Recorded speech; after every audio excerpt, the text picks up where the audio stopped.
사도행전 17장 15절에서 23절 말씀을 통해 뜨거움에서 능력이 나온다라는 제목으로 하나님 말씀 증거하도록 하겠습니다. 뜨거움에서 능력이 나옵니다. 전천후라는 말이 있습니다. 전부를 뜻할 때 말하는 전자고요, 하늘 천자고 기후할 때 후자입니다.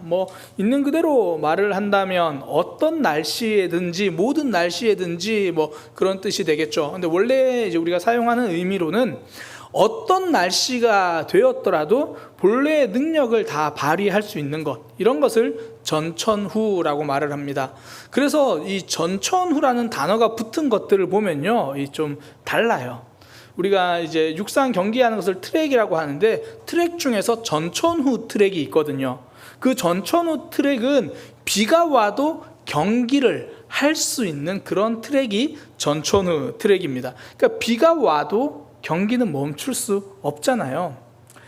옛날에 금성전자에서 전천후 냉장고가 나왔어요. 그러니까 지금은 LG로 바뀌었는데 전천후 냉장고, 전투기도 전천후 전투기가 있다고 합니다. 그러니까 날씨가 안 좋아도 레이더 같은 곳으로 방향을 잡아가면서 임무를 수행하는 전투기를 말하는 거잖아요. 날씨가 안 좋다고 전투를 멈출 수는 없잖아요. 그러니까 전천후. 청년들은 이제 직장 생활을 하면서 가장 많이 느끼는 게 전천후거든요. 이게 아프다고 쉴 수 있는 게 아니구나. 내가 컨디션이 안 좋다고 무조건 배려받을 수 있는 것은 아니구나. 급한 일이 생긴다고 해서 회사를 빠질 수 있는 건 아니구나. 그걸 견디면서 진짜 전천후 직장인이 되는 거죠. 성경에도요, 이 전천후 신앙인이 있습니다. 여러 사람을 예를 들 수 있겠지만 여호수아가 그런 사람이거든요. 여호수아는 자신이 어떤 위치에 있든지 변함없이 하나님을 붙들었어요. 그러니까 모세의 시종으로 있을 때도 그렇고 이스라엘의 지도자로 있을 때도 그렇고 위치에 상관없이 하나님을 신실하게 붙들었습니다. 어떤 사람들은 그렇게 이야기해요. 내가 지금 처한 상황과 위치 때문에 하나님을 잘 섬기지 못하지, 내가 조금만 더 승진하면 될 거야. 사실 신학생들 중에서도 가끔씩 그런 얘기를 해요. 지금은 신학생이고 내가 부교육자라서 그렇지, 내가 담임 목사님만 되면 진짜 바르게 목회할 거야. 그렇지 않아요. 지금 말단 직원이라서 복음을 못 전하는데 선배가 되고 상사가 되면 복음을 전할 거야? 그렇지 않다라는 겁니다. 지금 있는 자리에서 하나님 앞에 순종하지 못하면 어떤 위치에서도 하나님 앞에 순종하는 건 여전히 어려운 거죠. 여호수아는 그러지 않았다라는 거예요. 어떤 상황에서도 하나님을 붙들었습니다. 전천후죠. 여호수아가 전쟁할 때도 마찬가지예요. 이스라엘 백성이 승리할 때도 있었지만 아이성에서 패배할 때도 있었거든요. 여호수아는 패배한 이후에도 여전히 하나님을 붙들어요. 그러니까 이렇게 말하고 싶어요. 이스라엘의 전쟁은 패배할 수 있지만 그때도 여호수아의 신앙은 패배하지 않았다라는 거죠. 상황에 따라 변하지 않았습니다. 코로나 상황 때문에 지금 우리가 비대면 예배 길어지고 있잖아요. 상황은 변할 수 있습니다. 그러나 하나님을 향한 간절함은 변할 수 없는 거죠. 변하지 않는 신앙, 전천후 신앙입니다.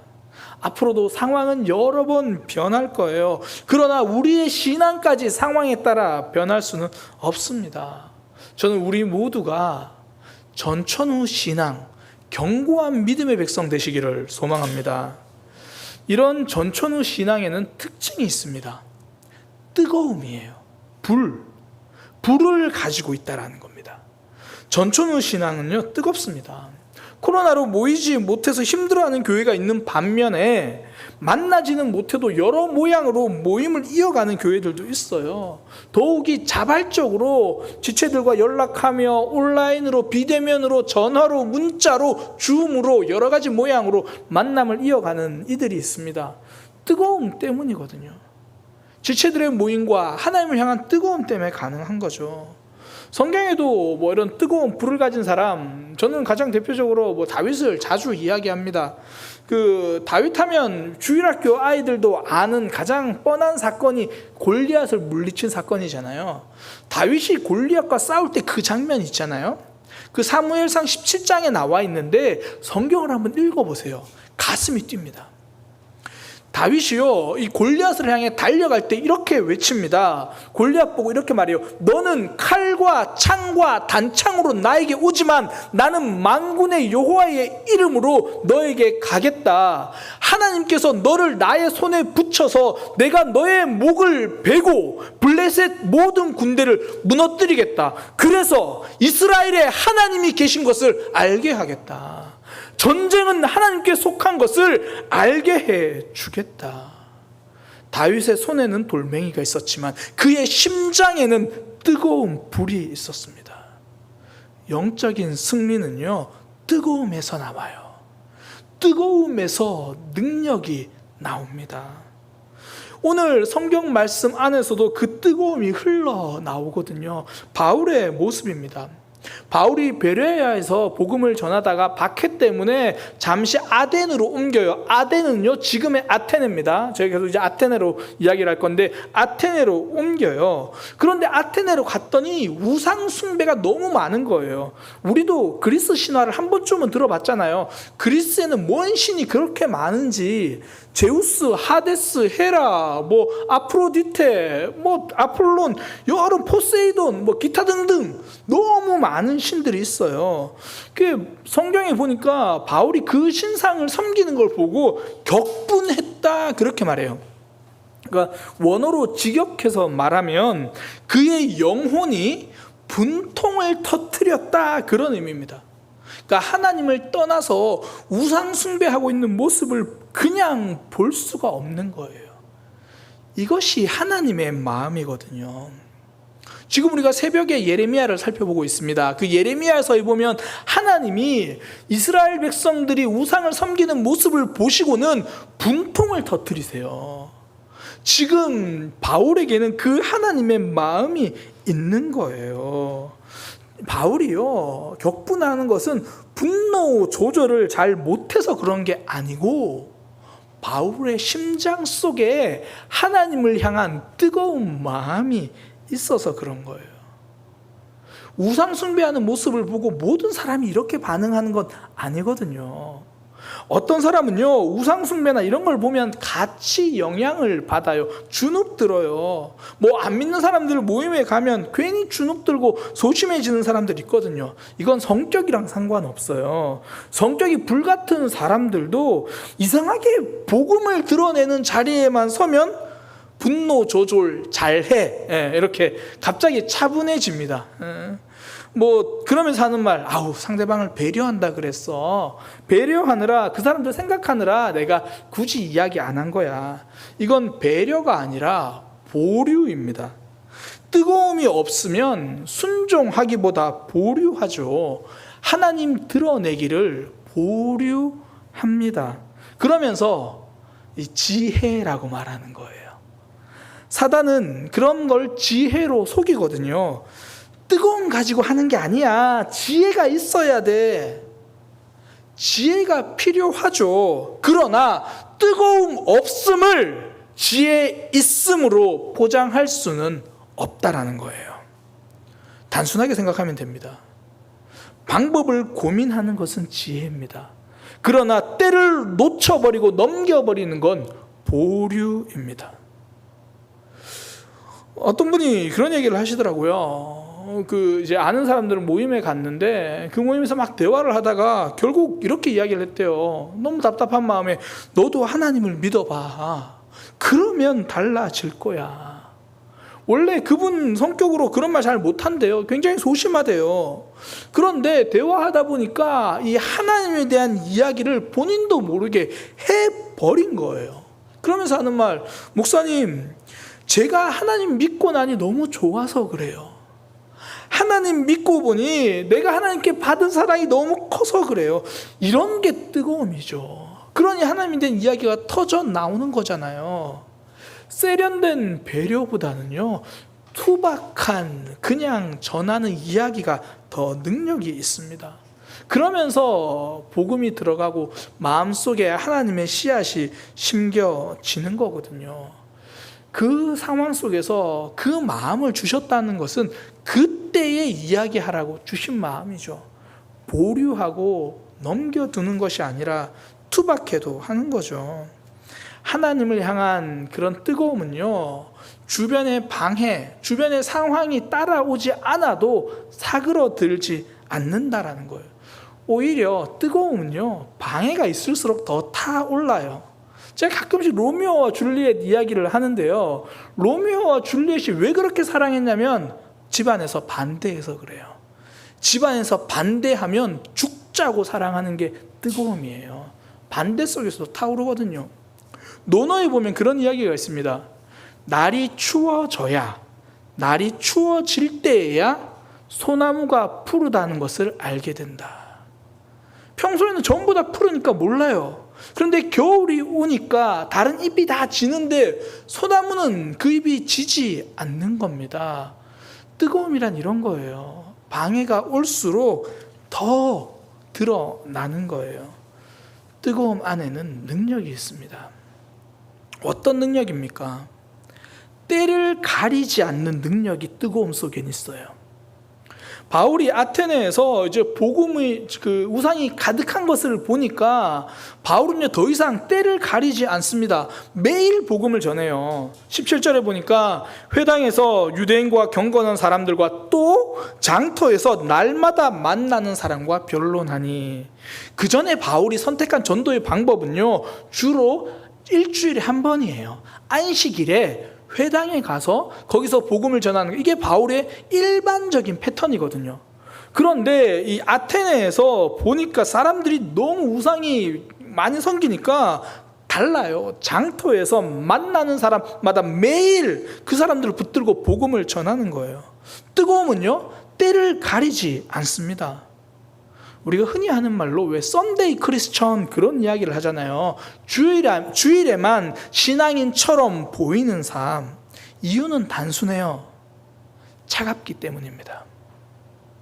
주일에만 말씀 붙들고 평일에는 하나님 없이 살아도 될 만큼 심장이 차가워서 그래요. 신앙이 차가워서 그래요.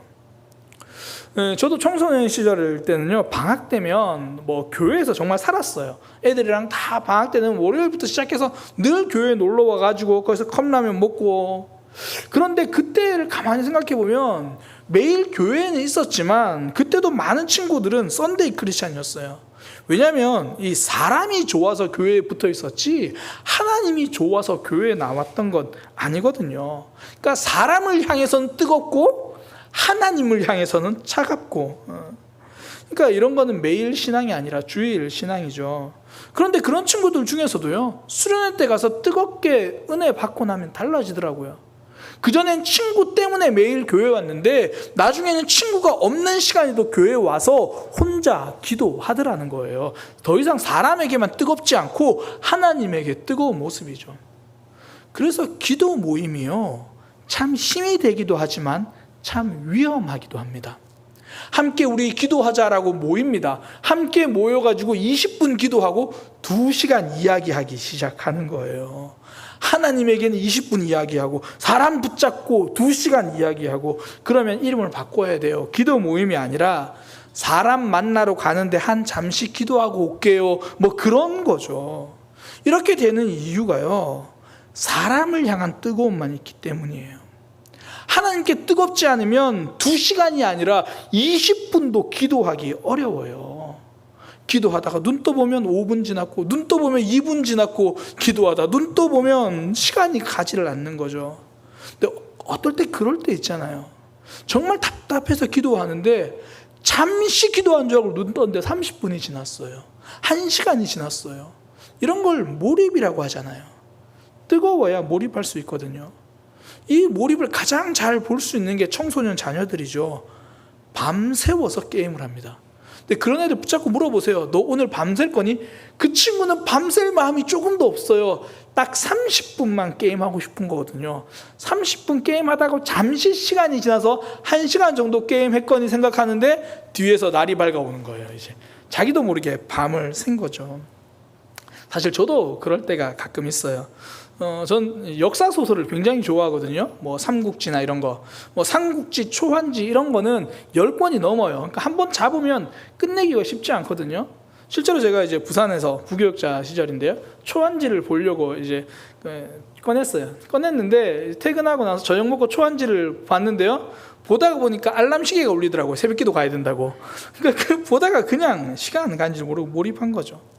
실제로 이런 몰입인 경우 우리 주변에도 많아요. 뭐 요즘도 그런지는 모르겠는데 예전에는 남자들이 컴퓨터를 잘했습니다. 이 컴퓨터를 왜 잘했냐면 그것도 게임 때문이에요. 예전에는 게임 프로그램을 살려면 돈이 들었거든요. 근데 이 돈 들이지 않고 게임 프로그램을 설치하려고 하다 보니까 이 프로그램도 설치해보고 저 프로그램도 설치해보고, 그것도 안 되면 컴퓨터 통째로 새로 뭐 설치해보고, 그러면서 컴퓨터 실력이 느는 거예요. 거기에 쏟는 시간을 고생이라고 생각하지 않아요. 게임을 향한 마음이 뜨거우니까요, 모든 방법을 다 찾고 없는 시간도 만들어 가지고 그거 하고 있어요. 말씀을 향해서도요, 그 뜨거움을 맛보고 나면 시간을 쪼개서라도 성경을 읽습니다. 반면에 말씀을 향한 뜨거움이 없으면요, 드라마 신사와 아가씨를 볼 시간은 있어도 말씀 읽을 시간은 없는 거예요. 비대면 훈련학교의 장점이 그겁니다. 일주일에 한 번 주일에 예배 때 성경 봉독 시간에만 성경 읽던 사람이 매일 성경 읽게 되는 거죠. 하루를 시작하면서 뭐 또 마치면서 하나님께 감사를 매일 하면 그거를 하는 거죠. 주일 신앙이 아니라 매일 신앙으로 훈련하는 거거든요. 근데 이 훈련은요, 사실 습관을 만드는 훈련이 아닙니다. 뭐 그거 2달, 석 달 한다고 습관이 되지 않아요. 대신 이 훈련은요, 불을 붙이려는 거예요. 2달간 말씀을 묵상하고 삶에 적용하면서 그 힘을 알게 되거든요. 그러면 뜨거움이 생겨요. 성경에 불이 붙는 거예요. 말씀이 나에게 힘이 된다, 이 마음에 불 붙이게 하려고 훈련을 하는 겁니다. 그때부터 매일 성경 보거든요. 그러니까 훈련학교는 번개탄이다, 그렇게 생각하시면 돼요. 그 예전에 그 연탄 보일러 할 때 연탄불이 꺼지면 번개탄으로 연탄에 불을 붙이잖아요. 연탄을 가지고 그 번개탄으로 보일러를 때우는 게 아니라 불만 붙이는 거죠. 훈련학교가 그래요. 매일 하나님과 붙들며 살아가는 그 뜨거움에 불을 붙여주는 거죠. 우리를 향한 하나님은 정말 뜨거워요. 우리를 향한 하나님의 사랑은 정말 뜨거워요. 그래서 언제나 우리 곁에 계시거든요. 주일 사랑이 아니라 매일 사랑입니다.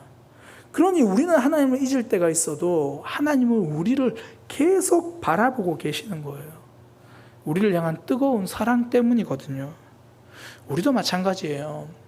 주일 신앙에서 매일 신앙으로 넘어가려면 그 비결은요, 뜨거움입니다. 뜨거움은 때를 가리지 않아요. 그래서 하나님께 매일 나아가게 되는 거죠. 또 하나, 이 뜨거운 신앙, 이 뜨거워지면요, 온몸으로 신앙생활을 합니다. 내 삶의 일부만 크리스천이 아니라 내 삶의 전부가 크리스천이 되는 거거든요. 이 바울이 복음을 전하는 모습을 보면요, 자신이 가진 것 다 동원해요. 온몸으로 복음을 전해요. 그러니까 바울이 하는 그 영적 싸움을 전 이렇게 표현하고 싶어요. 권투가 아니라 온몸을 쓰는 격투기, 손만 쓰는 권투가 아니라 온몸을 쓰는 격투기. 이제 바울이 복음을 전한 이 아테네의 가장 큰 특징이 철학이거든요. 철학. 그 20세기 철학자 화이트헤드라는 사람이 이렇게 말했습니다. 서양 철학은 플라톤 철학을 설명한 것뿐이다. 모든 서양 철학은 플라톤 철학을 설명한 것뿐이다. 이 플라톤이 누구냐면 이 그리스 아테네에서 활동했던 철학자예요. 이 플라톤의 스승이 소크라테스고요. 이 플라톤의 제자가 아리스토텔레스입니다. 그러니까 이 아테네 그러면 이 철학이 시작된 곳, 철학의 출발지 그런 곳이에요. 그러니까 바울이 도착한 곳이 그 아테네입니다. 그러니까 바울이 뭘 하냐면 이제 자신이 가진 지식을 가지고 철학자들과 씨름하기 시작하는 거예요. 자기가 가진 지식을 동원합니다. 오늘 18절에 그 이야기를 하는 거예요. 에프크로스와 스토아 학자들과 쟁론하니 그 철학을 배우면요. 에프크로스, 스토아 반드시 이름 듣는 사람들이거든요. 이들하고 지금 씨름하는 거예요. 왜 그렇습니까? 복음을 전하기 위해서 내가 가진 것 동원하는 거예요. 바울이 그렇게 이야기했거든요. 헬라에게는 헬라인에게로, 유대인에게는 유대인과 같은 방식으로 자신이 가진 것 다 동원해요. 주눅들지 않아요. 그 안에 뜨거움이 있으니까 내가 할 수 있는 거 다 끄집어내서 한다고요. 어떤 신학자들은 여기서 바울이 실패했다 그래요. 복음을 지식으로 전하니까 잘못했다 그러는데 사실 성경 어디를 봐도요, 이것을 실패라고 성경에서 말하지 않습니다. 심지어 바울이 이 아테네에서 철학만 이야기한 것 아니에요. 18절 뒷부분에 보면요, 바울이 예수와 부활을 전하기 때문이라 철학을 도구로 사용했지만 철학만 말한 게 아니라 결국 말하고 싶었던 것은 예수님과 그 예수 그리스도의 부활이에요. 단지 그걸 전하기 위해서 온 몸을 쓰는 거죠. 자신이 할 수 있는 모든 걸 다 동원하는 거예요. 이렇게 생각하시면 됩니다. 서울대에 나왔대요. 하버드 출신이래요. 그러니까 온갖 지식 이야기를 해가지고 결국은 그러니까 예수님 믿어야 돼 이야기를 한 거고요. 나중에 뒷부분에 18장에 보면 이 브리스길라와 아골라라는 부부를 만나는데 그 부부는 직업이 뭐냐면 천막 만드는 사람이에요. 그러니까 바울이 어떻게 이야기하냐면 천막이요? 저도 천막 만들어 봤는데요? 그러면서 그 이야기로 시작하는 거예요. 노동하는 사람에게는 노동으로 이야기하고 철학자들에게는 철학으로 이야기를 하고 바울의 영적인 싸움은요, 모든 것을 동원한 총력전입니다. 아마 우리 어른들은 성령 영화를 좀 좋아하실 거예요. 한두 번 봤던 기억이 있을 거예요. 이 성령 영화의 액션, 주로 액션 영화잖아요. 이 액션의 특징이 뭐냐면 칼과 총으로 성령이 잘 싸우지 않아요. 주로 뭘 가지고 싸우냐면 주변에 있는 사물을 가지고 싸워요. 의자 가지고 때리고, 냉장고 문 열어서 때리고, 그릇 던지고, 냄비로 때리고, 어디가 우산 가지고 싸우고. 이게 성령 액션의 특징이에요. 손에 잡히는 거 가지고 다 싸워요. 주변에 있는 거 가지고 싸우는 거예요. 그래서 성령 액션이 더 실제적으로 보여요. 그러니까 그런 생각하거든요. 나도 저렇게 절박하면 냄비라도 들고 후려치겠다. 그런 생각하는 거예요. 공감대가 형성되죠. 간절하면요, 온 몸으로 살아가는 겁니다. 마틴 로이드 목사님이 누가복음 탕자 비유를 이렇게 설교하셨습니다. 사람이 조금 배가 고프면 쥐엄나무 열매를 찾지만 진짜 배고프면 아버지를 찾는다. 아직까지 쥐엄 열매 붙들고 살 때가 있잖아요. 이거 있어야 돼, 더 가져야 돼, 이것만 있으면 돼. 그런데 진짜 힘들어지면 내 삶이 하나님만 붙들게 되어 있습니다. 전부 크리스천으로 나아가는 거죠. 그전에는 일부 크리스천이에요. 이때만 하나님 붙들고 신앙생활을 하나님 붙들고, 그러다가 정말 고난을 만나고 어려움을 만나면 내 삶의 모든 것으로 하나님 붙들기 시작하는 거죠. 하나님이 우리 삶에서 고난을 허락하실 때가 있어요. 이거 하나 해결했더니 저기서 문제 터지고, 저거 하나 해결하려고 했더니 또 다른 문제 터지고, 그때부터 우리는 온몸으로 하나님을 붙드는 신앙이 되거든요. 그러니까 전부 크리스천이 되어가는 과정입니다. 그러니 삶의 어려움이 찾아오면요, 진짜 해결해야 될 게 뜨거움이에요. 하나님을 진짜 붙드는 것. 교회에서만 하나님을 찾지 말고 삶에서도 하나님을 찾는 거죠. 신앙의 문제 말고 삶의 문제를 하나님께 맡기고 동행하게 되는 거죠. 뜨거울 때 진짜가 됩니다. 그 한 시인이 이런 말을 남겼습니다. 온 몸으로 살아낸 하루는 삶의 이야기를 남긴다. 나만의 이야기가 없는 하루는 살아도 산 날이 아니다. 온몸으로 살아낸 하루가 삶의 이야기를 남긴대요. 그래서 남자들이 군대 이야기를 그렇게 많이 하는 거예요. 군대는 온몸으로 살아가는 거잖아요. 제가 이제 갓 제대한 제 조카가 지금 서울에 와 있어가지고 한 주간 그 친구랑 좀 이런저런 대화를 했는데 대부분의 이야기가 군대 이야기예요. 해군이거든요. 배 타는 이야기, 배에서 훈련한 이야기, 거기서 생활한 이야기. 군대는 아침부터 잠잘 때까지, 아니 잠들어서 깰 때까지 다 군 생활이에요. 다 군인이에요. 심지어 휴가 나와도 군인이에요. 온 몸으로 살았어요. 그렇더니 그 모든 삶이 이야기가 되는 거잖아요. 온몸으로 살면 이야기가 됩니다. 아브라함이 이삭을 바친 것이 가장 큰 이야기가 되는 이유가 뭡니까? 아브라함이 가장 소중한 것을 하나님께 바쳤잖아요. 온몸으로 살아낸 겁니다. 이삭이 우물을 3번이나 양보했던 그것이 이야기가 된 이유는 내 삶에 가장 중요하다고 생각하는 이 우물을 하나님을 신뢰하며 양보한 거거든요. 내 신앙이 일부가 아니라 내 인생 전부라는 거예요. 그런 이야기가 되죠. 그래서 십자가의 이야기가 아직도 기억되는 겁니다. 우리를 위해서 예수님이 전부를 내어주셨거든요. 물과 피를 쏟으면서 사랑해 주셨거든요. 온몸으로 사랑할 때 이야기가 됩니다. 어떤 청년들 2명이요, 자매인데 20대에 2년간 내 삶을 하나님께 드려야겠다. 그리고는 단기 선교를 훌쩍 떠난 자매가 있습니다. 교회에서 이제 동역하는 인도네시아 선교사님에게로 가서 2년간 단기 선교를 한 거예요. 그냥 학교 딱 졸업하자마자 그렇게 2년을 갔습니다. 이게 사람들은 그렇게 말하죠. 젊음을 낭비하는 삶이라고. 그렇지 않습니다. 하나님 앞에 남김없이 쓰임받고 싶어하는 삶이죠. 이런 삶은요, 등 떠민다고 되는 게 아니에요. 가슴 속에 불이 있으면 하는 거예요. 뜨거우면 하는 겁니다. 문정희 시인이 이 늙은 꽃이라는 시를 썼어요. 그 시가 이렇게 됩니다. 어느 땅에 늙은 꽃이 있으랴. 꽃의 생애는 순간이다.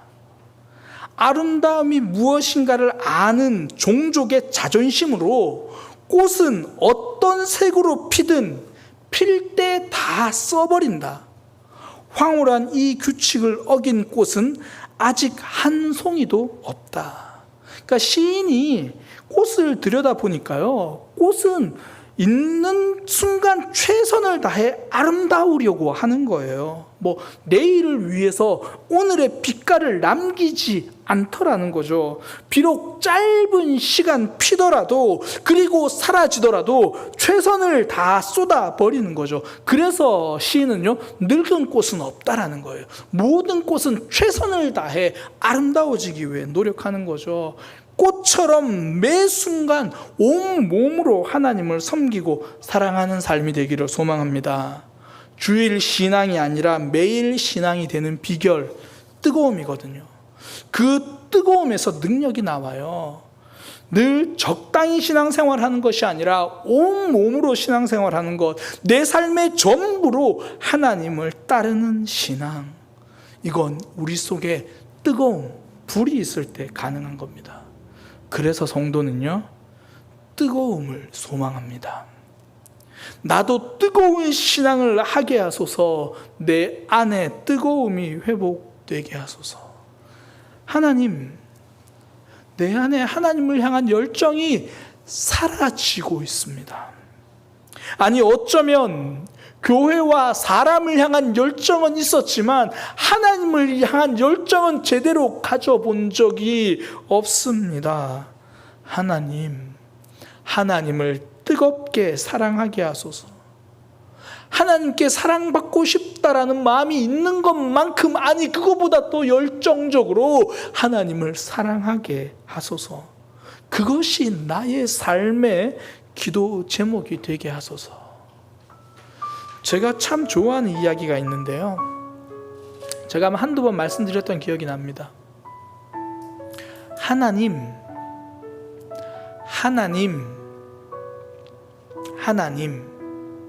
이렇게 하나님의 이름을 3번 불렀는데도 우리의 눈에서 눈물이 나지 않는다면 그건 신앙에 문제가 생긴 거다. 하나님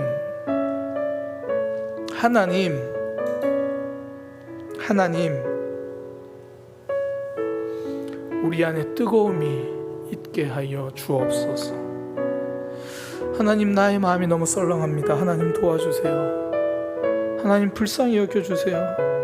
내 안에 하나님이 아닌 다른 것을 붙드는 마음은 다 사라지고 뜨거운 신앙이 되게 해주세요. 영적인 불길이 타오르게 하소서. 나의 마음이 뜨거워지게 하소서. 우리 오늘은요, 이거 한 가지만 놓고 기도할 거예요. 하나님, 내 마음이 뜨거워지게 하소서. 나에게 뜨거움을 주소서. 그런 마음으로, 기도하는 마음으로 찬양합니다. 이 땅의 황무함을 보소서.